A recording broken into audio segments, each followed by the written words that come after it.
C'est à 9h40 que l'avion transportant le ministre de l'Administration s'est immobilisé à l'aéroport d'Abéché. Le ministre a été accueilli à sa descente d'avion par le gouverneur de la province du Wadaï, Bachar Ali Suleiman, qui avait à ses côtés Ismaël Yamouta Djorbo, gouverneur de la province de Sila, et celui de Wadi Fira Ngoté, François Tatiko, et la première adjointe au maire de la ville d'Abéché, Khadija Samaïssa. Aussitôt arrivé, le ministre a eu une séance de travail avec le gouverneur de 3 provinces qui accueillent dans leur territoire des réfugiés soudanais. Cette rencontre a permis au ministre de l'administration du territoire d'être édifié sur la situation de l'afflux des réfugiés dans leurs provinces respectives. Le gouverneur de la province du Wadaï, Bachar Ali Suleiman, le gouverneur de Sila, Ismaël Yamouta Djorbo, et le gouverneur de Wadi Fira Ngoté, François Tatiko, ont au cours de leur présentation fait comprendre au ministre que des consignes ont été données pour faciliter l'accueil et l'assistance des réfugiés. La province du Wadaï accueille plus de 74 000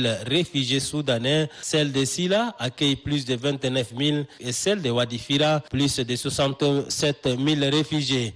La représentante de l'UNHCR Tchad, Laura Castro, et le chargé des affaires humanitaires sous bureau à Béché, Idriss Moussa Saleh, se sont relayés pour saluer le travail immense des autorités tchadiennes et de la population dans l'accompagnement des réfugiés. Le ministre de l'administration du territoire, Liman Mahamat, a exhorté la communauté internationale à partager le fardeau avec le Tchad et apporter un soutien urgent pour fournir une assistance vitale à ceux qui ont été forcés de fuir leur ménage. Le gouvernement prendra ses responsabilités pour pouvoir canaliser le flux des humanitaires qui vous viennent, bien entendu, pour exercer quand même leur rôle, mais que nous devons quand même donc organiser et orienter pour plus d'efficacité. Sachez que le séjour du ministre de l'Administration à l'est du pays prévoit des visites sur les sites des réfugiés et des déplacés.